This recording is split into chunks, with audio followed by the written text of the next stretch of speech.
आजी आनंद आनंद, आजी आनंद आनंद, आजी आनंद आनंद, मनी भरला पूर्णानंद, मनी भरला पूर्णानंद, वाचे बोलता तो न ये, वाचे बोलता तो न ये, बुद्धिबोध स्तब्ध राहे, बुद्धिबोध स्तब्ध राहे, आजी आनंद आनंद, आजी आनंद आनंद,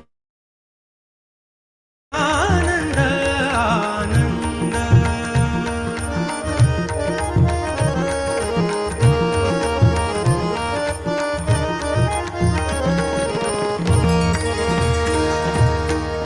नित्यानंद सद्गुरु रूपा, नित्यानंद सद्गुरु रूपा, नित्यानंद सद्गुरु रूपा.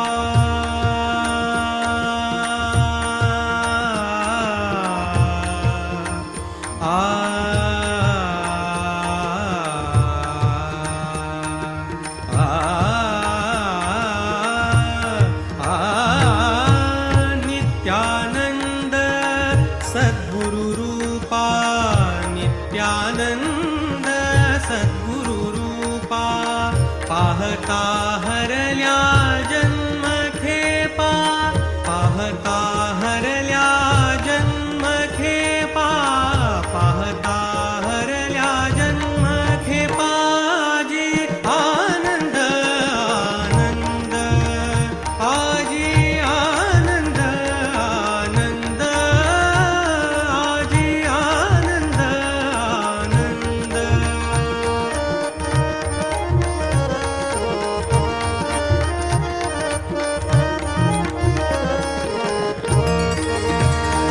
तया माझा नमस्कार, तया माझा नमस्कार,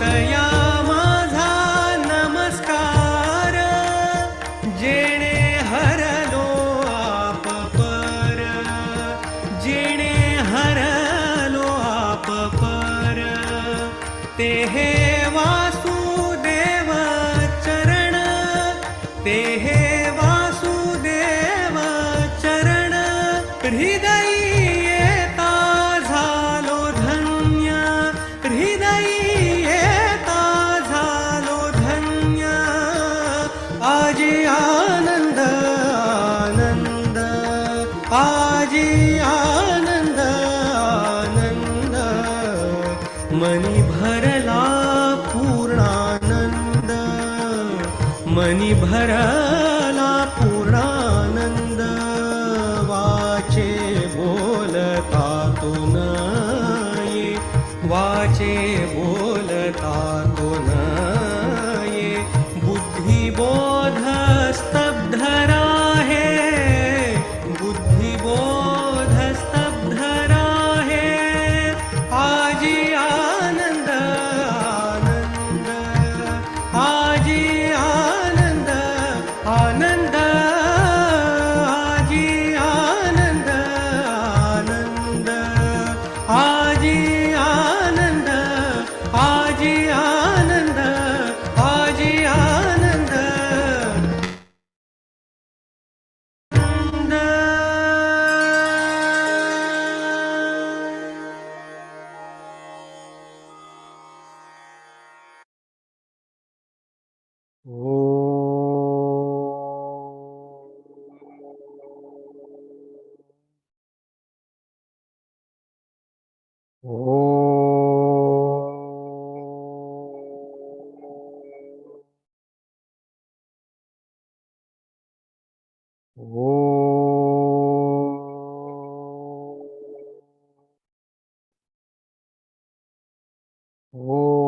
श्री गणेशाय नमः। ओम श्री सरस्वत्यै नमः। ओम श्री गुरुभ्यो नमः। शुका सारिखे पूर्ण वैराग्य जाचे, वशिष्ठा परिज्ञान योगेश्वराचे, कवी वाल्मिका सारिखा मान्य ऐसा, नमस्कार माझा सद्गुरु रामदासा, नमस्कार माझा सद्गुरु रामदासा। जय जय रघुवीर समर्थ। नमस्कार आपल्या सगळ्यांना। आज 15 ऑगस्ट सुद्धा आहे। तर हा पूज्य स्वामी तेजोमानंदांचा मेसेज मी पाहिला असेल, independence is happiness, experience it through interdependence, realize the truth which alone is independent. बघा, एखादे संत लोक गुरुजन जेव्हा संदेश देत असतात ना, तेव्हा तो सूत्रात्मक असतो, त्यात अर्थ दडलेला असतो. ठीक आहे, आपण त्याच्यावर थोडा नंतर विचार करू. पण त्याआधी मी तुम्हाला आणखीन एका छोट्या कुमाराचं, आपल्या राष्ट्राविषयीचं एक वंदन तुमच्या समोर पेश करतो. त्याचं नाव आहे अंशुमान दुबे. हा 16व्या वर्षी तो निवर्तला. त्याला एक असाध्य रोग जडला आणि तो गेला. त्याच्या कविता माझ्या हाती पडायचा कारण असं की त्यांनी त्याच्या शेवटच्या 3-4 वर्षात तो स्वतःचं दुःख होतं, कुटुंबाचं दुःख होतं, पण त्यांनी त्याला कसा सामना दिला त्याच्या मनोवृत्तीचा. 16व्या वर्षी तो गेला बघा. तर त्यांच्या कवितांमधनं आपल्याला त्याच्यात डोकावतं त्याच्या मनोवृत्तीने.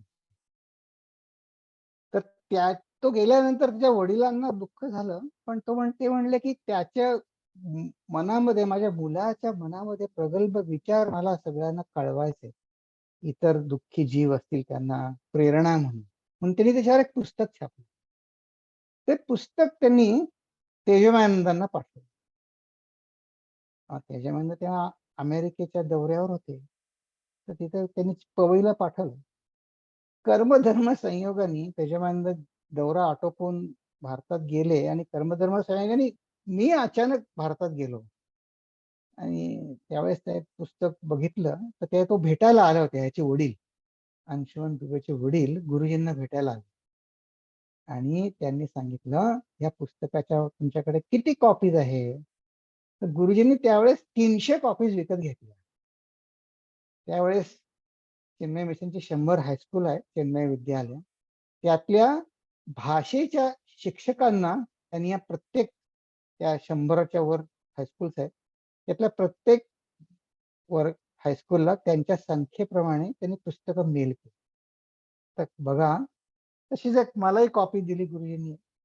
त्याच्यात एक कविता आहे, त्याच्यावर त्याची भारत देश मेरा, या अंशुमान दुबेची कविता आहे. तो काय म्हणतो, यहाँ ज्ञान का अथाह भंडार है, लोगों में सद्गुणों का अंबार है, प्रकृति की कृपा जहां अपार है, वो मेरा भारत देश निर्विकार है, जहां रोम रोम में बसता प्यार है, जहां वीरों की भरमार है, जहां प्रभु कृपा बेशुमार है, इस देश के बहुत उपकार है.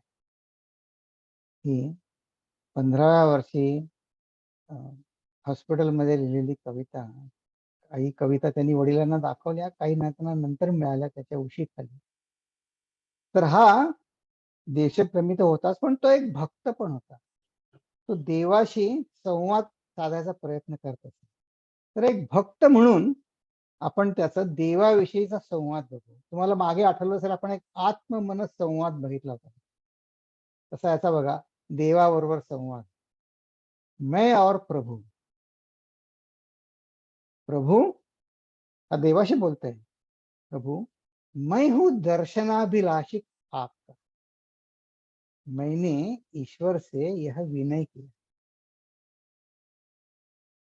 चाहता हूं मैं मार्गदर्शन आपका। तब प्रभु ने यह उत्तर दिया, उत्तर पुढच्या कडव्यात आहे, जब तू पूर्णतः अटूट भक्ति में लीन होगा, राग द्वेष मोह माया से हीन होगा, पुत्र वैरागी जब तेरा मन रहेगा, सर्वत्र मेरी उपस्थिति का अनुभव करे। बरीच मोठी कविता आहे, त्याच्या शेवटच्या कडव्यात तो म्हणतो, शेवटून दुसऱ्या, मैं बोला प्रभु क्यों जिंदगी में दुखों का अंबार है, वे बोले समझ यह मेरा उपहार है, यह तो पिछले कर्मों के अनुसार है। आपला गेला समास हाच होता बघा, वो बोले ये तो पिछले कर्मों का अनुसार है। मैंने कहा मुझे यह खुशी से स्वीकार है। ठीक आहे, आपण एवढ्यावर थांबू. पण हा देशभक्त आणि भगवंताचा उपासक बालक त्याचे आपण विचार ऐकले. आता गुरुजींच्या या शुभ संदेशावर येऊ. त्याच्यामध्ये बघा, आता तुम्हाला बऱ्याच जणांची मी बोलतो, संपर्क येतो, तर मनन करायला तुम्हाला बघा, या पुढच्या आठवड्यात आपण ह्याच्यावर आणखी विचार करू. पण गुरुजींनी संदेश देतात, गुरुजींना बोलतात ना, ते सूत्रात्मक बोलतात. तर बघा, त्याच्यामध्ये 3 विचार आहेत. एक हा आहे इंडिपेंडन्स इज हॅपीनेस, आणि आपण सर्व हे सुखाच्या शोधातच आपलं दासबोध आहे. पण तो कसा मिळवायचा, तर ते म्हणतात इंटरडिपेंडन्स, आणि realise the truth which alone is independent. तर याच्यावर तुमचे आपण विचार करू. तुम्हाला जर योग्य वाटला तर पाठवा, विचार आपण शेअर करू सगळ्यांना पुढच्या सोमवारी. हे ग्रीटिंग तुम्हाला हवं असेल तर मी पोस्ट करतो, म्हणजे तुम्हाला घ्यायचं नसेल तर गुरुजींचा मेसेज पोस्ट करतो सगळ्यांना. ठीक, चला आता आपल्या दशकाकडे येऊ. ठीक, आता बघा, हा देहांत निरूपणाचा आपला गेल्या वेळेस समास झाला. आपला हा देहांत निरूपणा हे टायटल असलेले 2 समास होऊन गेले बरं का. म्हणजे आपला हा 3रा जन्म आहे दासबोधामध्ये. दासबोध अभ्यास करताना आपला 3रा जन्म आहे. तर याची सुरुवात कशी गेली होती, त्याची प्रश्नोत्तर रूपाने सुरुवात आहे. म्हणून दासबोध, ते एक जण म्हणले दासबोध एवढा मोठा ग्रंथ कसं काय, तर प्रश्नोत्तर रूपात आहे. नाहीतर त्यांना सांगायचं असं तर छोटासा झाला असता, पण आपल्याला प्रश्न विचारायला मुभा आहे. तर बद्धाचे काय जन्मते अंतकाळी, आणि मग याच्यावर विस्तृत विवेचन बघितलं. आणि मग शिष्य म्हणला कळलं कळलं, हा बद्धाचा जन्म प्रत्यय आला. जसं आता अंशुमान दुबेंनी म्हटलं की माझ्या पूर्वजन्माचं फळ आहे, मला मान्य आहे, आणि ते अशासाठी की मला निराश करण्यासाठी नाही, तर मी अशा जोमाने मी साधना करावी की त्याचं फळ मला मिळणार. दृश्य फळ मिळण्यासाठी साधना नसतेच मुळे, साधनेतलं फळ अदृश्यच असणार, ते नक्की मिळणार आहे मला. तर म्हणजे हा श्रोत्याचा प्रश्न. पण बघा, या दासबोधातला श्रोता किती सर्वंकष विचार करणार आहे. तो आता त्यातला काय प्रश्न आहे की तो म्हणतो की एक शंका आहे हो गुरुजी, की माझा अज्ञान तर माझ्या बरोबर येईल आहे पूर्वजन्मात प्रमाणे, पण एक शंका आहे. काय, की आता मी जे राहणार पुन्हा या जन्म किंवा पुनर्जन्म असला तर पुढचा जन्म तो या ब्रह्मांडातच होणार की नाही माझा, आपल्या सगळ्यांचा. हो, मग आता हे ब्रह्म आणि ब्रह्मांडाचा परस्पर संबंध काय एकमेकात, ते जरा मला सांगा. बघा किती समर्पक प्रश्न आहे, की मला पुनर्जन्म ठीक आहे होईल, पण आता पुनर्जन्म पुन्हा ज्या कुठल्या विश्वात मला जन्म येईल त्या ब्रह्मांडातच येईल की नाही, मग तिथे ब्रह्म आणि ब्रह्मांडाचा एकमेकाशी काय संबंध आहे ते मी जाणून घेतो. तर ठीक, तर आता आपण बघू. श्रीराम ब्रह्मवारिता वारेण ब्रह्मसारिता सरेण ब्रह्म काही ओसरेन एकीकडे. हे शिष्यच त्याचं मनोगत आहे, शिष्याचं स्वगत आहे बरं का. त्याचा प्रश्न येणार आहे पुढे. हे शिष्याचं मनोगत आहे. त्याला ब्रह्माविषयी या शिष्याला जे ज्ञान झालंय तो गुरूंना सांग असं मोठ्याने मनामध्ये म्हणत आहे. ब्रह्मभेदिता भेदेन ब्रह्मछेदिता छेदेन. बघा गीतेमध्ये सुद्धा अगदी हेच विचार सांगितलेत की नाही. नैनम छिंदंती शस्त्राणी, सगळे हेच हेच विचार आहे.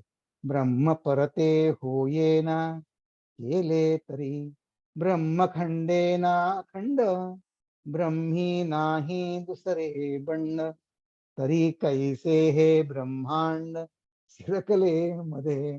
तर सगळीकडे जर ब्रह्म आहे मग ब्रह्मांड कुठून आलं ब्रह्मामध्ये. हा आता त्याची दृष्टी सांगता येते. आता बघा आधी आधी हा थॉट बघू की ब्रह्मांड कुठे शिरकले. आता बघा इथं ज्ञानी लोकांची भूमिका कशी आहे. आता तो काय म्हणतो, शिष्य म्हणतोय की ब्रह्मांडामध्ये ब्रह्मामध्ये ब्रह्मांड शिरकलं कसं. आता खरं म्हणजे बघा रामदास स्वामी मनात म्हणले असते, ज्याला खरं ब्रह्मांड काय आहे कळलंय किंवा ज्या ब्रह्म काय कळले, ब्रह्म हे जी आधीची लक्षणं त्यांनी सांगितली ना, ब्रह्म काही ओसरेना, हे ब्रह्मशरीरा छेदना, ही जी लक्षणं या दशकामध्ये पण पहिल्या समासात ही लक्षणं सांगितले. ज्याला हे खरंच कळलं असेल त्याला हा प्रश्न पडेल का. प्रश्न पडणार नाही. म्हणजे मला जे कळलंय, मी शिष्याला जे कळलंय ते काहीतरी वेगळं कळलंय. त्याला त्याला ब्रह्मांड दिसत आहे. ब्रह्म अजून दिसत नाहीये, ब्रह्मांड दिसत. म्हणून तो ब्रह्मांड कसं शिरकलंय मध्ये. हा मग त्याला काय दिसतंय ब्रह्मांडामध्ये. हे सगळे पर्वत शिळा शिखरे नाना स्थळे स्थळांतरे भूगोळ रचना कोण्या प्रकारे झाली परब्रह्मी. त्याला हे सगळं ब्रह्मांड दिसतंय, जगत दिसतंय. हे ब्रह्मामध्ये कुठून आलं. त्याला ब्रह्म तर मी म्हणलं त्याला भेद जात नाही. मग हे ब्रह्मांड शिरलं कसं त्याच्यामध्ये. भूगोळ आहे ब्रह्मामध्ये ब्रह्मा आहे भूगोळामध्ये. काय आहे आता समजा तुम्हाला, आता मी विचारलं नाही सरप्राईज ते, पण आपल्याला जर विचारलं काय आहे या भूगोलामध्ये ब्रह्म आहे का ब्रह्मामध्ये भूगोल आहे, आपण काय उत्तर देऊ. म्हणजे की आणखी काही ऑप्शन आहे का. मग आणखी ऑप्शन पाहता एक एकामध्ये दोन्ही एकमेकात आहे. हा जरा ऑप्शन सेफ वाटतो. दोन्ही एकमेकात आहे म्हणजे प्रत्यक्ष दिसे. दोन्ही एकमेकात आहे. बघा आज मी तुम्हाला विचारलं की तुम्ही स्वप्नात आहे का स्वप्न तुमच्यात आहे, काय उत्तर आहे त्याचं. मी स्वप्नात आहे हे आपल्याला कधी कळतं. आपल्या प्रत्येक स्वप्नामध्ये आपण असतो की नाही, असतो. मी स्वप्नात आहे. मग स्वप्न माझ्यात आहे कधी कळतं. मग जाग झाल्यावर कळतं की नाही, त्याच्या आधी नाही कळत बरं. जाग व्हायला लागतं त्यासाठी. मग हे दोन हे सत्ता भेद आहे. म्हणजे स्वप्नाबद्दल ते ठीक आहे, पण ते शिष्याची शंका कशी आहे बघा. ब्रह्मी भूगोळे पैस केला आणि भूगोळ ही ब्रह्मे भेदिला. विचार पाहता प्रत्यय आला प्रत्यक्ष आता. ब्रह्मे ब्रह्मांड भेदिले हे तो पाहता नीटची झाले. परी ब्रह्मास ब्रह्मांडे भेदिले हे विपरीत दिसे.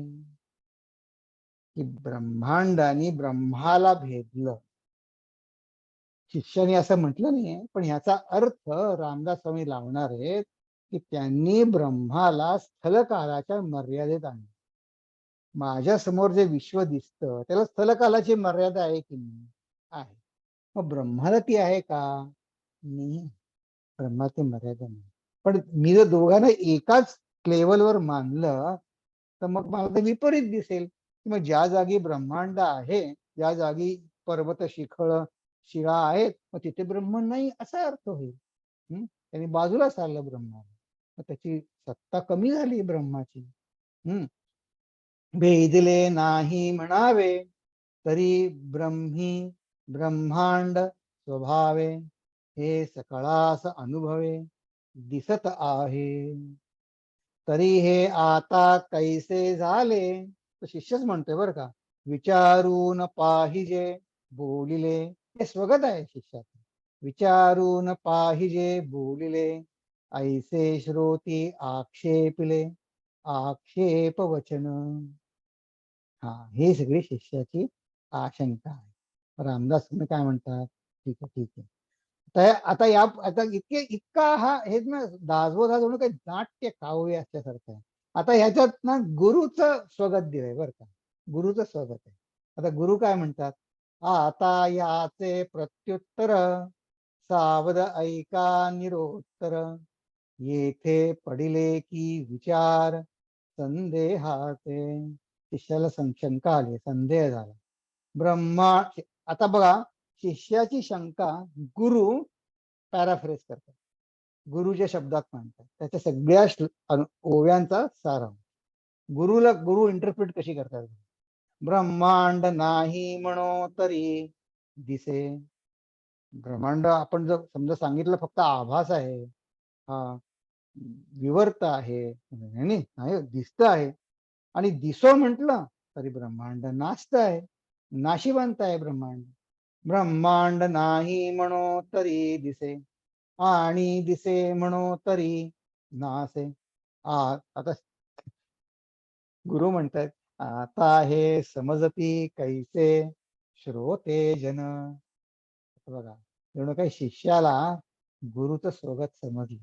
ते म्हणतो, नाही नाही, तव श्रोते झाले उद्दित, आहो म्हणती सावचित्त. आम्ही झोपलो नाही बरं का, आम्ही लक्ष देऊन ऐकतोय स्वामीजी, आम्ही आहोत आहोत जागे. सांगा सांगा, असं नका म्हणू आम्हाला कसं समजणार नाही, आम्ही लक्ष देऊन ऐकतोय. आहो म्हणती सावचित्त, प्रसंगे बोलो उचित प्रत्योत्तर. चला, रामदास स्वामी म्हणतात, ठीक आहे लक्ष देऊन ऐकताय का? हा, ऐकतोय, सांगतो. हा, चला, आता बघा, हे दोन दृष्टिकोन आहे. रामदास स्वामींचा पुढच्या ओव्या बघायच्या आधी आपण बघू. आता बघा, एक आहे ब्रह्माच्या आपल्या ब्रह्मज्ञानी लोकांच्या दृष्टिकोनातनं जग, आणि दुसरं आहे जगाच्या म्हणजे आपल्या साधकाच्या दृष्टिकोनातनं जग, आणि परमात्म्याच्या नजरेतून जगत आणि सृष्टी, आणि जीवाच्या भूमिकेतून जगत आणि सृष्टी. म्हणजे काय काय तुम्ही म्हणतात अर्जुन, काय समजत नाही. आता बघा, आपण स्वप्नाची भूमिका घेतली, ते म्हणले नाही म्हणे अरविंद, तुम्ही हे स्वप्नाची उदाहरण सांगत राहतात, तुम्ही स्वप्नाचं उदाहरण नका सांगू, काही जागेपणचं सांगा. बर, जागेपणचं सांग. आता तुम्ही समुद्र किनाऱ्यावर लाटा पाहिले आहे का? लाटा, हा, लाटा पाहिल्या. मग लाटा कशाच्या झाल्या? मग लाटांचा स्वभाव काय, स्वरूप काय आहे, गुण काय? गुण म्हणजे त्या वरती येतात, छोटी आहे, मोठी आहे, त्याच्यामध्ये बुडबुड्या आहेत, नाही आहेत, हे त्यांचं वेगवेगळं रूप, गुणरूप आहे. पण स्वरूप काय? पाणी. ओके. मग जर माझं लाटांकडे आधी लक्ष गेलं तर मी सांगेल, अरे ही एक लाट, दुसरी लाट, तिसरी लाट, ती क्षणिक, ती वर जाते, खाली येते, अंत पावते, आणि ती पाण्यातच विलीन होते. ज्याच्यात विलीन होते लाट ते ब्रह्म. पण समजा माझं पाण्याकडे लक्ष आधी गेलं तर मग त्या पाण्यातनं सांगायला लागेल की या पाण्याला ना ही लाट अशी एक तरंग उमटला तर पाण्यात काही कमी जास्ती झालं नाही, ते ब्रह्म जसं तसंच आहे. हे किंवा आणखीन एक उदाहरण घेऊ. आता आता हिवाळा येतोय बघा. आता हिवाळ्यामध्ये दिवस कमी कमी व्हायला लागतो की नाही हिवाळ्यामध्ये. मग आता कोणी समजा असं कल्पना करा, तुम्ही कोणी समजा सूर्याला विचारलं की अरे सूर्या, तू आता उशिरा उगवायला लागला का आणि लवकर मावळायला लागलास का? तर सूर्य म्हणेल, हे काय असतं उगवणं मावळणं, मला काहीच माहित नाही. सांगा सांगा, मी तर आहे तसा उजेडत नाही, मी उजेडतच आहे. सूर्य म्हणे, मला हे काहीच माहित नाही. तसे एका पृथ्वीच्या भूमिकेतनं, पृथ्वीमुळे दिवस कमी जास्ती होतात, उत्तरार्ध गोलार्धात, दक्षिण गोलार्धात. तसं ब्रह्म, ह्या दोन दृष्टिकोन आहे. मग आपली दृष्टी कुठली? ते समर्थ आपल्याला जीवाच्या भूमिकेतून परमात्म्याच्या भूमिकेकडे आपल्याला सगळ्यांना जायचं. आता चल, आतापर्यंत आता बघा हा समाज. आता तुम्ही म्हणता हे काय होय, कसं आपणाला जरूर आहे काय सगळं समजायची? हं. तर असे समर्थांनी जो विषय घातला तो काही उद्देशून घातला. काय आहे, की या दशकाची सुरुवात कशी झाली बघा. ब्रह्माचे गुण समजावून घेतले परमात्म्याचे. परमात्म्याने इच्छेने सृष्टी निर्माण केली. तो जड आणि चेतनामध्ये सगळा मिसळलेला आहे. सगळी दृष्टी जशी आहे तशी योग्य आहे. आणि भगवद्गीतेमध्ये अगदी अशाच अर्थाचा एक श्लोक आहे. बघा. यो मां पश्यति सर्वत्र सर्वं च मयि पश्यति तस्याहं न प्रणश्यामि स च मे न प्रणश्यति. तर बघा ही जी पहिली ओळ आहे ना, यो मां पश्यति सर्वत्र. हम्म. जो मला ज्याला मी सगळीकडे दिसतो त्याला सगळ्या जगामध्ये मी दिसतो, असं भगवान श्रीकृष्ण आपलं स्वरूप सांगत आहेत. आणि अगदी तसंच हे आपल्याला ह्या अध्ययनाचं हे शास्त्र आहे की नाही, गीता शास्त्र आहे, दासबोध शास्त्र आहे. या शास्त्र अध्ययनाचं फळ मला मिळालं पाहिजे की नाही. रामदास स्वामींनी काय सांगितलं, हे उधारीचा व्यवहार नाहीये. मी सांगतो म्हणून खरं माना असं कृष्ण पण म्हणत नाही, रामदास स्वामी पण म्हणत. पण त्याचं फळ माझं मला मिळालं पाहिजे की नाही. मग काय फळ आहे, हे कशासाठी आपण अभ्यास करतोय. तर बघा, हे शास्त्र अध्ययनाचे फळ दोन आहे. एक आहे मला स्वतःच्या अंतर्यामी निर्भयत्व यायला पाहिजे प्रत्येकाला. आणि निर्भयत्व कसं आहे, मला सृष्टीमध्ये जर मी निर्द्वंद्व झाली, माझ्यासाठी सृष्टी अविरोध झाली. बघा, एक फळ स्वतःच्या अंतर्यामी आहे प्रत्येकाच्या आणि एक फळ बाहेर आहे. हा, हे मी तुम्ही म्हणा हे कुठून आणलं तुम्ही, हे मी मनाने नाही सांगत आहे बरं. अध्यात्माच्या 9 संज्ञा सांगणाऱ्या तेजोवनांचा एक छोटासा एक एक काय म्हणण्याचं एक छोटासा निरूपण आहे. त्याच्यामध्ये ते म्हणतात, अहम ब्रह्मेति ज्ञानेन भेद सर्वो विलीयते अभये स्थैर्यमायाति तदेवाध्यात्म उच्यते. अध्यात्म म्हणजे काय, तर हे बघा, की अहम या मी ब्रह्म जे रामदास स्वामी आपल्याला समजावून सांगताय, या ज्ञानाने काय होईल, त्या ज्ञानाने सगळे भेद नष्ट होतील. म्हणजे सर्व सृष्टी मला निर्द्वंद्व अविरोध मला सृष्टीमध्ये कळेल. आणि त्याने काय होईल, त्याने माझ्या जीवनामध्ये स्थैर्य येईल. अभये स्थैर्य मायाती, अंतर्यामी मला निर्भय. हे जे काही शास्त्र सांगते त्याला अध्यात्म असं म्हणतात. असे 9 श्लोक त्यांचे. एक पहिला श्लोक नमनच आहे, का अध्यात्म आहे, आणि नंतर 9 श्लोक त्याचे, 8 श्लोक, आणि मग 9व्या याच्यामध्ये फलश्रुती, 10व्या याच्यामध्ये फलश्रुती. असे फार सुंदर ते वचन आहेत त्यांची, आणि अगदी त्यानुसारच सांगितलं. आता बघा, हे शास्त्र अध्ययनाचं फळ आपल्या सगळ्या साधू संत, हे कठीण आहे का खूप? नाही, हे कठीण नाही. हे आपण जे ज्ञान ज्ञान किंवा शास्त्र म्हणतो ना, ते ते कठीण नाहीये, ते वेगळं आहे. ते व्यवहार ज्ञानापेक्षा खूप सोपं आहे. तर सोपं कसं, तर आता काही असं डिजिटाईज झाल्यामुळे काही शास्त्रज्ञांच्या विद्यार्थ्यांनी लिहिलेले लेख आता स्फुटलेख त्यांचे प्रसिद्ध होत आहे. तर दुसऱ्या महायुद्धामध्ये हे ज्ञानाचं कसं सांगतो, ते ज्ञानाचं कसं सोपं आहे, ते व्यवहार ज्ञानाच्या कसं वेगळं आहे. तर हे ॲटॉम बॉम्ब निर्माण करणारे शास्त्रज्ञ होते ना, ते खूप जंग जंग त्यात खूप बिझी होते ते. तर ते इतके ते विचार करून करून करून दमले ते. तर त्यांनी काय ठरवलं, आपण जरा एका छोट्या गावी तिथं काय रिट्रीट सेंटर सारखं तिथे जाऊ, खेडेगावी, तिथे विचार करू की काय ते. मग ते फिरायला गेले. तर त्या एका शास्त्रज्ञाची इस्टेट होती, शेतीवाडी, तिथे गेले. तर तिथले ते सगळे बाजूचे धनगर लोक वगैरे यांना ओळखत होते, मोठे आहेत. तर हा शास्त्रज्ञ आणि त्याच्या बरोबर तो विद्यार्थी फिरायला गेले. फिरायला गेले तर त्या गावचा शेतकरी काय म्हणतो, तो मेंढपाळ, तो ह्यांना म्हणतो, त्यांनी त्याला नमस्कार केला की त्यांचा त्या गावचा म्हणून, आणि त्यांना म्हटलं, साहेब म्हणे तुम्ही फिरायला आले पण तुम्ही छत्री घेतली नाही. आज छत्री नाही घेतली. म्हटलं छत्री कुठे काय, म्हणे आज हवामानाचा अंदाज काय, छत्री पाऊस पडेल असं काही नाही. नाही म्हणे, पाऊस पडणार आहे. तो गेला. काही एक अर्धा पाऊण एक तासाने सोसाट्याचा वारा सुटला आणि पाऊस पडला. तर ह्या शास्त्रज्ञाला वाटलं, की हे असं कसं काय आहे ना, त्याला कसं कळलं? तर तो मेंढपाळ शेतकरी, त्याला कसं काय कळलं आणि मला कळलं नाही, हे हे ज्ञान काही वेगळंच आहे. तर दुसऱ्या दिवशी तो त्याची उत्सुकता, त्या विद्यार्थ्याची उत्सुकता फार झाली. तर दुसऱ्या दिवशी तो पुन्हा भेटला शेतकरी, फिरायला गेले तेव्हा. ते म्हणले, "थांब," म्हणले, "तुला विचारायचंय." म्हणलं, "काय विचारायचंय?" म्हणे, "तुला कसं कळलं पाऊस पडणार आहे ते?" तो म्हणला, "काय म्हणे माहितीये का साहेब, हा माझा बोकड आहे ना, हा हा बोकड झाडाच्या बुंध्यांमध्ये त्याचं कपाळ आणि शिंग घासतो. खूप घासतो. घासत बसतो 10-15 मिनिटं. ते घासलं की मी समजतो आता पाऊस येणार.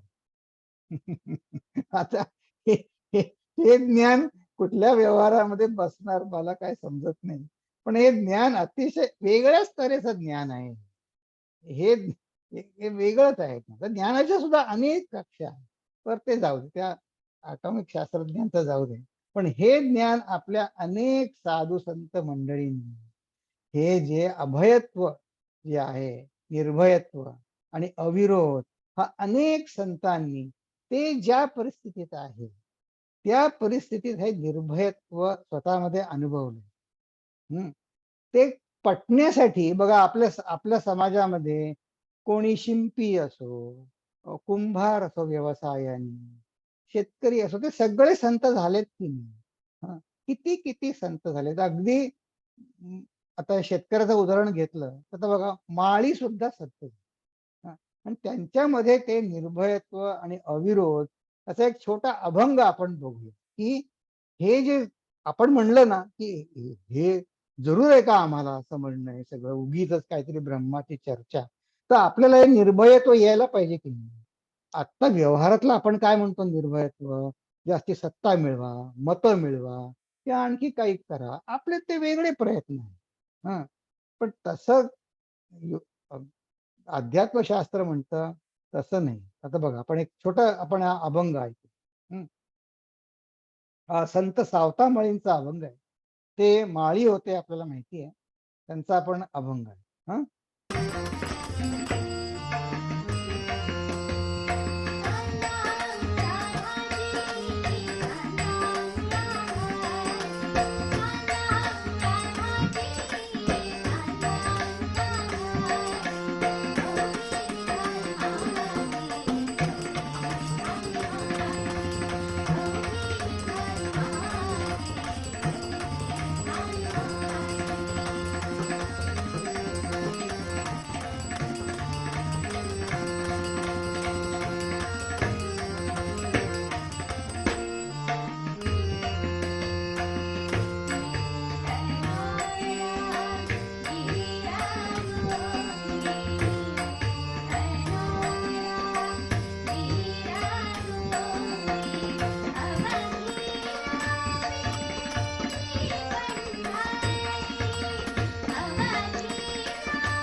बघा, जे काय थोडंफार चरित्र उपलब्ध आहे सावता माळीचं, अत्यंत हलाखीच्या परिस्थितीमध्ये, गरिबीमध्ये दिवस, त्यांच्याकडे पंढरपूरला यात्रेला जायला पैसे नसतात.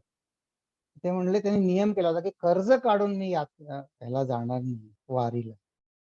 ते घरी बघा त्यांचा, आता बघा तुम्ही या अभंगात जर बघितलं तर किती ठिकाणी व्यापकत्व हा शब्द किती ठिकाणी आला. अवघी विठाई, अवघी व्यापली पंढरी, अवघा झाला माझा, हा अवघा झाला से गोपाळ. त्यांना हे संबंध सृष्टीमध्ये त्यांना झालेत की त्यांचं हे ज्ञान काही निराळच आहे. हे ज्ञान कॉलेजात जाऊन नाही मिळत, हे ज्ञान पुस्तक वाचून नाही, याला साधना लागते. ठीक, मग आता ज्याचे मन पवित्र आहे, शुद्ध आहे, तो श्रद्धेच्या बळावर तरतो, जसे सावता माळी तरले त्यांच्या श्रद्धेच्या. मग शुद्ध मन म्हणजे काय प्रश्न आला, आपण विचार करायला विवेकाने शुद्ध मन म्हणजे काय, म्हणले ईश्वर कृपा, गुरु कृपा, आत्मकृपा. आत्म म्हणजे माझी माझ्यावर, मी आत्मस्वरूप आहे की नाही, मी माझी माझ्यावर कृपा म्हणजे उपासना केली पाहिजे मी. तर ह्या 3 कृपा झाल्यावर जे लाभतं ते पवित्र मन. ईश्वर कृपा आहे, गुरु कृपा आहे, गुरु शास्त्र कृपा सांगत असतात गुरु. मग ते आत्मकृपा म्हणजे मी कमावलं पाहिजे. तर हे पवित्र मन. मग इतरांनी काय करावं, आता आम्ही तर काय काय म्हणायचं आम्ही मग ठीक आहे, आता आमच्या अंगी श्रद्धेची सामुग्री नाही, तर म्हणले इतरांनी बुद्धीच्या बळावर पण शास्त्र संमत तर्क करून मन तयार करा. हे रामदास स्वामींचं आता या ज्या पुढच्या ओव्या आहेत 30 ते 40, हे समर्थ आपल्या बुद्धीला आवाहन करत, आव्हान नाही आवाहन, की बघा हे समजा, समजेल तुम्हाला. या 30 ते 40 ओपन होता ओव्या बघू. आकाशी दीपास लाविले, दीपे आकाश परते फिरिले, हे तो घडेना पाहिले, पाहिजे श्रुती. बघा, समजा आकाशामध्ये मी दीप ठेवला, त्यांनी आकाश पाठीमागे सारलं असं होईल का? किंबहुना तो दीप आकाशामध्येच ठेवलेला आहे. तर माझी आकाशाची कल्पना, आकाशाची फक्त कल्पनाच करू शकतो मी. तर ते कल्पनेविषयी पण समर्थ आज पुढे सांगणार की बघा, हे आपण आपला सगळा व्यवहारच या आकाशात चालू आहे. आप तेज अथवा पवन, सारून शकती गगन. ही जी पंचमहाभूतातली जी 4 पंचमहाभूत आहेत ना, आप तेज आणि पवन, ही पृथ्वीचा तर प्रश्नच येत नाही. हे गगनाला पाठीमागे जाऊ शकत नाही. गगन पाहता सघन चळेल कैसे. म्हणजे ह्या ज्या ही 4 महाभूत आहे, पृथ्वी सगळं व्यवहारच मुळी आकाशात चालू आहे. किंबहुना शास्त्र सांगतं की आकाशातनच ही उत्पन्न झालेली आहे. तर मग कसं ते बघा, की समजा पृथ्वी कठीण असेल तरी गगने केली चालणी, पृथ्वीचे सर्वांग भेदुरी राहिले गगन. आता बघा, अगदी पृथ्वीतला कणातला अगदी सूक्ष्म कण अणू, पण शास्त्र असं सुद्धा सांगतं की नाही, त्या अणूच्या त्या एका अणूमध्ये किती इलेक्ट्रॉन त्या अणुभोवती फेरी मारत आहेत सांगतात की नाही. तर फेरी मारणं स्पेस असल्याशिवाय शक्य होईल का? atomic स्पेस त्या अणूला स्पेस मला दिसत नाही. म्हणजे इलेक्ट्रॉन फेरी मारतो म्हणजे तर स्पेस असणार ना, आकाश असणार तुमचं सांगतो. याची प्रचित ऐसी असे, जे जडत्वा आले तितुके नासे, आकाश जैसे तैसे असे चळणार नाही. या आकाशाला परब्रह्माची उपमा दिली, ती पण आपण पुढे बघणार आहोत. ही जी 4 पंचमहाभूत आहे ती ती तर जाणार आहे. वेगळेपणे पहावे तयास आकाश म्हणावे, अभिन्न होता स्वभावे आकाश ब्रह्म. आता आपण थॉट पुरा करतो, मग आपण पुन्हा मागे येऊ. म्हणून आकाश चळेना, भेद गगनाचा कळेना, भासले ब्रह्म तयास जाणा आकाश म्हणावे. या बघा, आपली ही जी 5 ज्ञानेंद्रिय आहेत त्यांचा त्यांची विचार करायची कक्षा काय आहे? ही पंचमहाभूतांच्या पलीकडे आपले चालेल कशी कक्षा आपली? नाही, त्यांचा स्कोप तेवढाच आहे. मग आकाश कसं भासतं? आकाश आपण फक्त आकाशाची कल्पना करू शकतो. म्हणजे कसं, समजा आपण एका ठिकाणी बसलो, एक संत खूप छान एक्सरसाइज करतात. सांगायचे, चला म्हणे बसा सगळे तुम्ही. शांतपणे बसा, कशाला स्पर्श करू नका, डोळे मिटा, कसला सुगंध येत नाहीये, वास नाहीये, प्रकाश नाही, आवाज नाही, काही नाही. आणि म्हणे फक्त असा हात असा करा. मग हात असा करा म्हणजे काय, की हात कळतं की नाही तुम्हाला, की इथं काही नाही आहे म्हणजे आकाश आहे.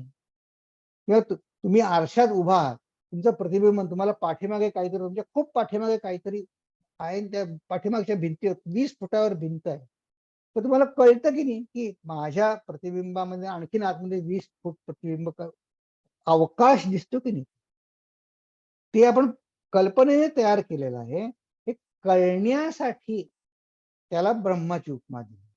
पण त्यात 2 फरक आहे. बघा, काही महिन्यापूर्वी एकाने आपल्याकडे जेव्हा स्वामीजी अद्वैतानंद आले होते, त्यांना एक प्रश्न विचारला होता, की आकाश आणि ब्रह्म याच्यामध्ये काय फरक आहे? हे मला सृष्टी दिसते, तर समर्थांनी काय केलं, हे ब्रह्म आणि ब्रह्मांडाचं चर्चा चालली की नाही, तर ते म्हणले या 4 पंचमहाभूतांची चर्चा करायची जास्ती जरूर नाही, कारण त्यांचा नाश आपल्याला दिसतो. हं, जे दिसत आहे ते नाचत आहे, फक्त आकाशाचा दिसत नाही नाश. मग आकाशही चाललंय. मग 2 फरक काय आहेत, की आकाशाला ब्रह्म म्हटलं, आकाशाचं ब्रह्माशी पण साम्य आहे, आणि आकाश स्वतःच एक पंचभूत पण आहे. हा, याविषयी समर्थ आपल्याला सांगतायत बघा, की काय पुढच्या ज्या ओव्या आहेत त्याच्यामध्ये हा कॉन्ट्रास्ट, कम्पेअर आणि कॉन्ट्रास्ट सांगणार. निर्गुण ब्रह्मसे भासले, कल्पू जाता अनुमानले. मी कल्पना केली की हा इथे एवढी पोकळी आहे किंवा काही नाहीये. म्हणून आकाश बोलिले कल्पनेसाठी, कल्पनेसी भासे भास, तितुके जाणावे आकाश परब्रह्म निराभास निर्विकल्प. पण आकाशाची कल्पना करता येते, पण ब्रह्माची कल्पना करता येईल का? नाही. किंबहुना ज्याच्यामुळे कल्पना करणं शक्य आहे ते ब्रह्म आहे. ब्रह्मामुळे बुद्धी आहे, आणि त्या बुद्धीने कल्पना करतो. की ज्याच्यामुळे कल्पना करू शकतो ते ब्रह्म आहे, आणि कल्पनेनं जे भासत ते आकाश आहे. तर म्हणले पंचभूतामध्ये वास, म्हणून बोलिले आकाश, हे साम्य आहे. पण भूतांतरी जो ब्रह्मांश तोची गगन. ह्या पण ह्या पंचमहाभूतांमध्ये आकाश हे सगळ्यात सूक्ष्म आहे, म्हणून त्या दृष्टीनं ते ब्रह्माशी पण साम्य आहे. प्रत्यक्ष होते जाते, अचळ कैसे म्हणावे त्या ते म्हणजे कोणा ते 4 पंचमहाभूतांना, त्यांना अचळ म्हणता येणार नाही. म्हणून या गगनाते भेदिरे. हे समर्थांनी प्रत्येक ब्रह्मांडाची सगळी चर्चा करण्यापेक्षा त्यांनी फक्त ही 4 पंचमहाभूतांचा निराश करून टाकला. आता फक्त आकाशाची चर्चा केली की ब्रह्म आणि ब्रह्मांडाचं साम्य किंवा फरक कळेल. ही समर्थांची विचारसरणी. पृथ्वी विरोन उरे जीवन, जीवन नसता उरे अग्न, अग्न विजता उरे पवन, तोही नासे. तर बघा, हा ज्या क्रमानं पंचमहाभूत निर्माण झाली त्याच्या उलट्या क्रमानं जगली. पृथ्वी, पाणी, अग्नी आणि वायू ह्या उलट्या क्रमाने नासली, निराश झाला की मग जे उरतं हे सगळे नाश पावतात आकाशामध्ये.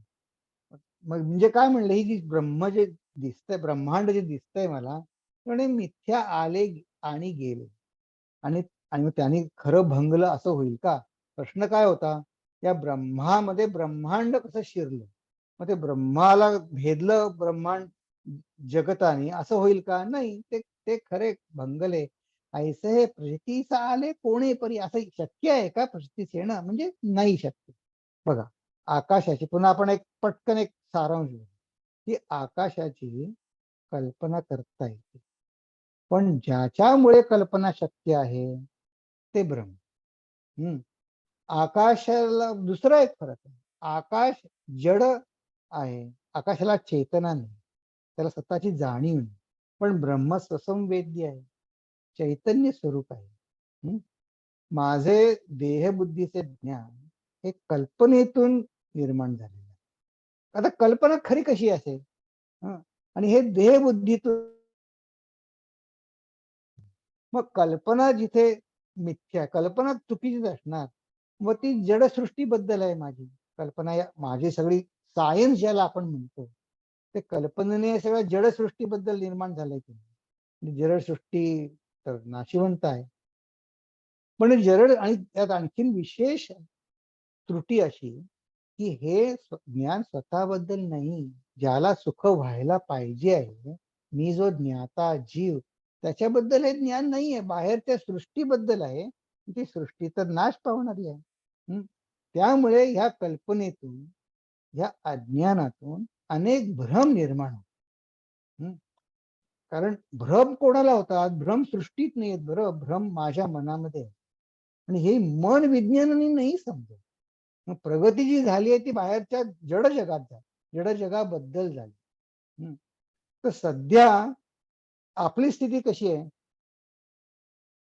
मला देहबुद्धी आहे, मला अहंता आहे, आणि जग सुद्धा आहे मला. मग मग मी सृष्टीकडे, ब्रह्म आणि ब्रह्मांडाकडे कसे पाहू? मी प्रश्न आला की नाही, की हे समर्थांनी सांगितलं ठीक आहे, पण मला तर सृष्टी दिसते आहे. मग आता चला आपण ह्या प्रश्नाकडे, समर्थांनी सांगितलं त्याच्याकडे आपण समर्थांच्याच तोंडून ऐकू. फक्त या समासातल्या ओव्या कठीण आहेत म्हणून मी दुसऱ्या जागी, त्यांनी दुसऱ्या एका ठिकाणी सोपं करून सांगितलं समर्थांनी. तर समर्थांनी अनेक काव्य रचना केल्या, त्यात एक डफ गाणं म्हणून एक डफ गाणं की जे, तसं आता एकनाथ महाराजांनी अनेक भागवतासारख्या याच्यावर लिहिले, पण त्यांनी भारुडं पण लिहिली आहेत. तसं ज्ञानेश्वर महाराजांनी ज्ञानेश्वरी लिहिली आहे, हरिपाठ पण लिहिला. तसं समर्थांनी एक डफ गाणं लिहिलं. असं एक सांगतात, त्या काळी काही शाहीर समर्थांकडे आले आणि ते प्रश्नोत्तर होत असतात बघा काही त्या शाहिरांमध्ये, सवाल जवाब. तसं त्यांनी समर्थांना या जगाबद्दल काही प्रश्न विचारून निरुत्तर असं केलं असेल त्यांच्या गाण्यातून. समर्थ म्हणले, अरे तुम्ही तुमच्या जगाकडे बघायची दृष्टी थोडी तुमची वेगळी करा ना, साधकाची करा. तर हे आपण डफ गाणं ऐकू की त्यांनी आपल्याला मी या ब्रह्मांड संबंधांकडे कसं बघावं ते. तर ऐकायचं काय, डफ गाणं ऐकूया. डफ गाणं ऐकूया.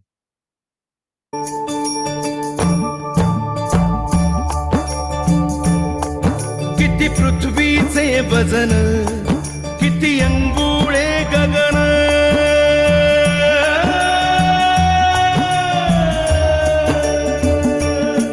किती पृथ्वीचे वजन, किती अंगुळे गगन, सांग सिंधूचे जीवन, सांग सिंधूचे जीवन किती सांग सिंधूचे जीवन किती टाक किती टाक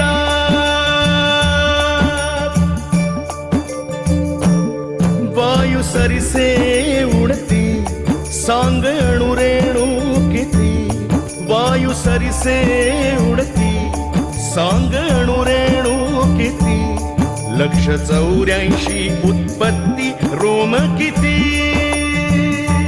रोम किती हो किती आकाशीचा वारा किती पर्जन्याच्या धारा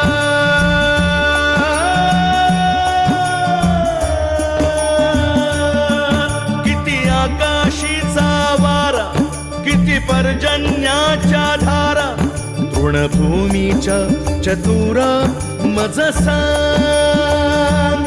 मजसा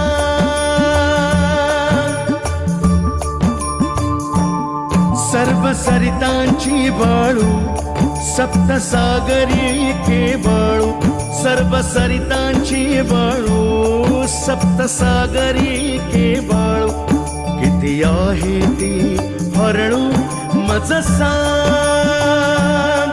मजसा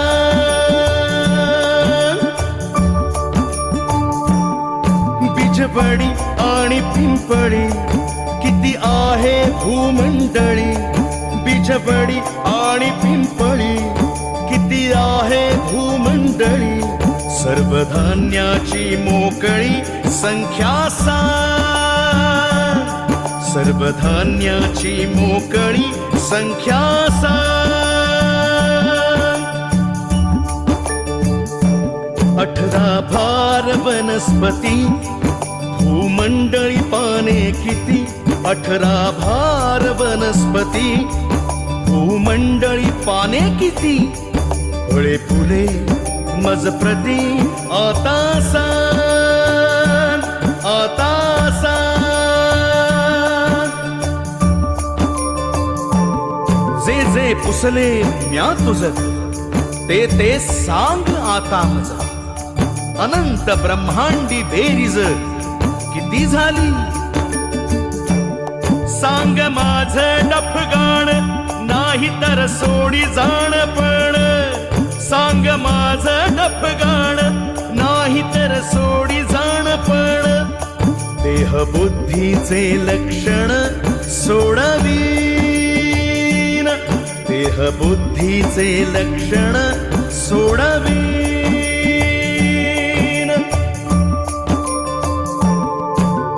श्रोती भावे सावचित्त आता सांगतो गणित सर्व आहे अगणित सत्यवाचा रामदासाच्या विनोदे सोळा अहम तेची ब्रीदे रामदासाच्या विनोदे सोळा अहम तेची ब्रीदे मग स्वरूपी स्वानंदे मग स्वरूपी स्वानंदे सुखी रहा मग स्वरूपी स्वानंदे सुखी रहा सुखी रहा सुखी रहा सुखी रहा सुखी रहा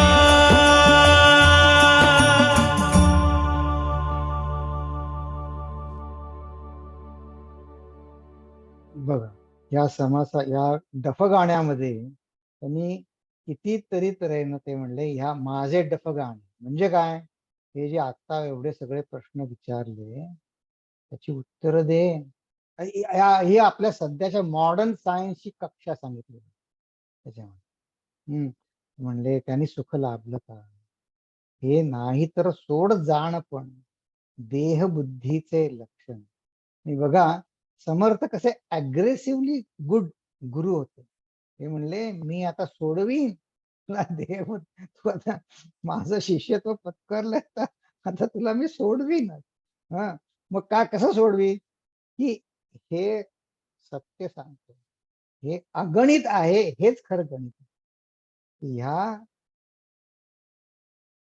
विश्वाचा अंत लागणार नाही हे खरं गणित आहे हे कसं आहे हे जोपर्यंत मी अहंतेचे पीठ सुटत नाही, हे आपल्याला मार्ग सांगतायत. ह्या अहंतेमुळे कळत नाही. मग आता ह्याच्यावर करायचं काय आता बघा, की ते काय म्हणतात, समर्थ काय सांगतात, की लटक्या खोट्या सृष्टीमध्ये लटक्या नाममात्रमीपणाने वागा. ते सृष्टीला नष्ट नाही करायचंय बरं, किंवा मी पण अहंतेला म्हणजे मी असं माझी आयडेंटिटी पण घालून नाही बसायची. आपल्याला व्यवहार तर करायचा आहे, म्हणले लटक्या सृष्टीमध्ये लटकेपणे वागा. आता समर्थ काय सांगतात बघ, की अरे तुला भ्रमाने प्रत्यक्ष दिसतं, तर विचार कर, विचार पहा काय आहे ते. भ्रममूळ या जगाते खरे कैसे म्हणावे. पटलं ना तुला, भ्रम नाही. पण भ्रम कसा आहे, भ्रम शोधिता काहीच नाही. इथे कोणी कोणाला भेदला हा प्रश्नच येत नाही. भ्रमे भेदले म्हणता ठाई भ्रमची मिथ्या. म्हणजे जे शिष्याने विचारलं की ब्रह्माला ब्रह्मांडाने भेदलं का, नाही भेदलं. हम्म भ्रमाचे रूप मिथ्या झाले, मग सुखे म्हणावे भेदिले. हं. मुळी लटके त्याने केले तैसे जसे. म्हणजे खोट आधीच खोट तर तू पण खोट तसंच म्हणतो. लटक्याने उदंड केले तरी आमुचे काय गेले. हं. केले म्हणताच नाचले शहाणे जाणे. ते शहाण्यानं काय कळत, शहाणे म्हणतात हा ते सगळं कळलं मला, ते सगळं मिथ्या आहे. हं. मग मिथ्याला तुम्ही मिथ्या व्यवहार करा. ते म्हणले हे जे ब्रह्मांड तुला जे मोठं दिसतं, ते कसं आहे माहितीये का, ते एवढ्या मोठ्या सागरामध्ये 2-4 खसखसचे दाणे टाकले, तर ब्रह्मभेदाची भाषा तू काय करतो. एक परब्रह्म दृश्यामध्ये असं सगळं तुझ्या मती, हा आपल्या मतीचा प्रकाश आपल्याला स्थित्यंतर करा. तर ते कसं, त्याचा जो मग सुखे भेदावे, हे जे आपण म्हटलं ना, की हे मग सुखे म्हणावे भेदले तरी आमुचे काय गेले. हे बघा, हे शास्त्र अध्ययनामध्ये आपण मगाशी बघितलं ना, की जादू म्हणून बघा, सगळं मिथ्या म्हणून सृष्टीचा खेळ बघा, त्यांनी आपल्याला भीती वाटायला नको. त्यांनी माझ्या आतमध्ये निर्भयत व्हायला पाहिजे आणि मला कोणाला विरोध नाही करायचा. हा, हे मिथ्या आहे सगळं. मिथ्या म्हटलं की ठीक आहे, असू द्या, त्याला आहे. मग आता हे लटिक्या अहंकाराने वागणे हे कसं आहे माहितीये का, हे हा असू दे मला, हे सुजाण आहे, सुजाणतेनं म्हणायचं. आता समजा दोन तुमचे कोणी आहे, त्यांनी एक संत उदाहरण देत असत. एकाने म्हणे भातुकली खेळतात की नाही, तर एका म्हणे तिनं गरीबाची मुलगी होती, तिनं साखरांबा गोळांबा असं काहीतरी केलं. तो श्रीमंताची मुलगी होती, तिनं तिच्या भातुकलीमध्ये पंचपक्वान्न केलं. पण ते खरं पोट भरायला काय उपयोगी आहे या दोघातलं. दोन्ही खोट, दोन्ही खोटच आहे. तरी तुम्ही काही करा, त्याला काय फरक पडतो. पण ही सुजाण विशाल मनोभूमिका तुमची पाहिजे, आणि त्या मनोभूमिकेतनं समर्थ या 2 ओव्या सांगताय, की मनाच्या वृत्तीचं स्थित्यंतर जे आहे, मनकरिता विशाळ कवळो लागे अंतराळ, पाहता भासे ब्रह्मगोळ कवीठ जय. एखादा छोट्यासारखं ब्रह्माचा छोट दिसेल. आणखीन एक पुढची ओवी सांगते, ती म्हणजे जी वृत्ती आहे माझी, ते बघा, या मोक्षाच्या उत्तरोत्तर मोठ्या प्रगल्भ अवस्था सांगतात, की वृत्ती त्याहून विशाळ करिता ब्रह्मांड बद्री बोरा एवढं होईल. हम्म ब्रह्माकार होता केवळ काहीच नाही. आता हा जो विवेक आणि जे पुढे जायचं आहे ना, ही प्रक्रिया ह्या पुढच्या ओव्यांमध्ये समजावून सांगणार आहे. पण ह्या भूमिकेत गेल्यावर समर्थांना जग कसं दिसलं, समर्थांना जग कसं दिसलं, तर ते समर्थांच्या शब्दात आपण ऐकू. की एक पहिली गोष्ट याची जरूर बघू, हे करायची जरूर आहे का. तर बघा, ते म्हणला कसं त्यांनी आनंद कसा आहे, ते करपात्री महाराज म्हणून एक होते, त्यांचं एक भक्ती सुद्धा नावाचं पुस्तक आहे. त्याच्यामध्ये ते सांगतात की द्वैतम मोहाय बोधात प्राक. म्हणजे काय आहे, हे जे द्वैत दिसतं त्या मोह कशाने होतो, तो बोध होण्याच्या अलीकडे. बोधात प्राक काय आहे, द्वैत हे मोहमय आहे. पण जाते बोधो मनीष, मनीष म्हणजे विचार करून करून काय होतं, बोध उत्पन्न होतो. ही प्रक्रिया आपली आता त्या दासबोधात चालू आहे. मग काय होतं, भक्त्यर्थम कल्पितम द्वैतम अद्वैतातपि सुंदरम, की हे पहिलं जाणून बोध झाल्यानंतर मला जे द्वैत दिसतं भक्तीचे आहे ते अतिशय ते अद्वैतापेक्षा सुद्धा सुंदर आहे, असं ते म्हणतात. ज्ञानी माणसाच्या भूमिकेतनं तो घाबरत नाही सृष्टीला, त्याला सृष्टी आणखी मनोहर दिसते. तर ही जी प्रक्रिया आहे ती खरी आहे, ती समर्थ आपल्याला समजावून सांगणार आहे. पण ही प्रक्रिया आपल्याला पटण्यासाठी आपण आज थोडं, आपल्याला 2 मिनिटं आहेत अजून, तर आपण एक मेडिटेशन टाईप समर्थांचं एक गाणं आहे. गाणं म्हणजे त्यांचे विचार. तर तुम्ही सगळ्यांनी लक्ष देऊन हे पुढचं जे आणखीन एक भजन आहे, आजचा आपला संगीतमय अभ्यास वर्ग आहे, तर ते आपण असं करू, हे भजन ऐकल्यानंतर हे मेडिटेटिव्ह भजन आहे. समर्थांच्या दृष्टीतनं मलाही असंच दिसत आहे असं आपण कल्पना करू. त्यानंतर आपण प्रार्थना म्हणू आणि मग आपला वर्ग संपेल. ह्या भजनानंतर आपण चर्चा नाही करणार. आणि मी सुद्धा तुम्हाला एक विनंती करतो की हे भजन ऐकल्यानंतर मी काय 2 मिनिटं म्हणा, 5 मिनिटं म्हणा, तुम्हाला जमेल तसं फक्त डोळे मिटून स्वस्थ बसा हे भजन ऐकल्यावर. हे अतिशय मेडिटेटिव्ह भजन आहे समर्थांचं. ते आपण ऐकू आणि आपण इथे थांबू.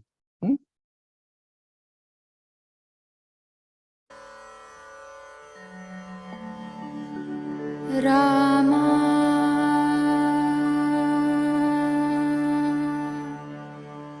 रामा रामा, जित देखो उत राम ही रामा, जित देखो उत राम ही रामा, जित देखो उत पूर्ण कामा, जित देखो उत राम ही रामा, जित देखो उत पूर्ण कामा, जित देखो उत राम ही रामा, जित देखो उत राम ही रामा.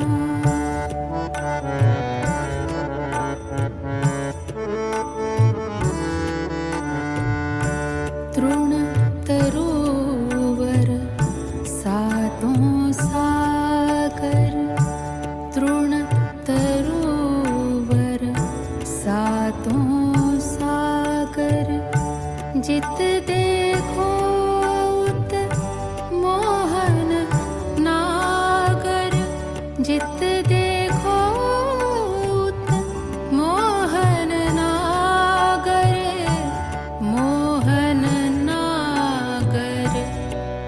रामा जित देखो उत राम ही रामा, जित देखो उत राम ही रामा.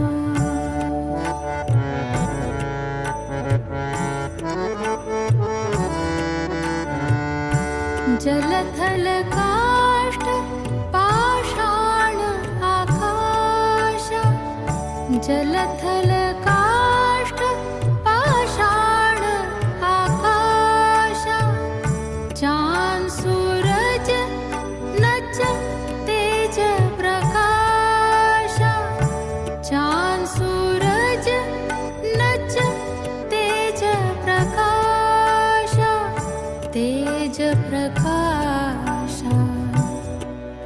रामा जित देखो उत राम ही रामा, जित देखो उत राम ही रामा.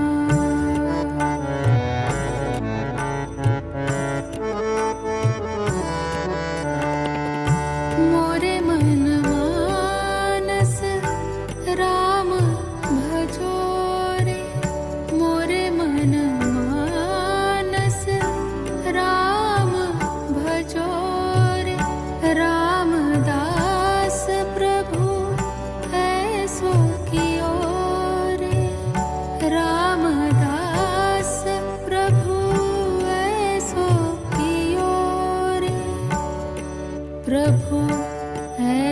की ओर रामा, जित देखो उत राम ही रामा, जित देखो उत राम ही रामा, जित देखो उत पूरन कामा, जित देखो उत राम ही रामा, जित देखो उत राम ही रामा, जित देखो उत राम ही रामा, रामा रामा रामा।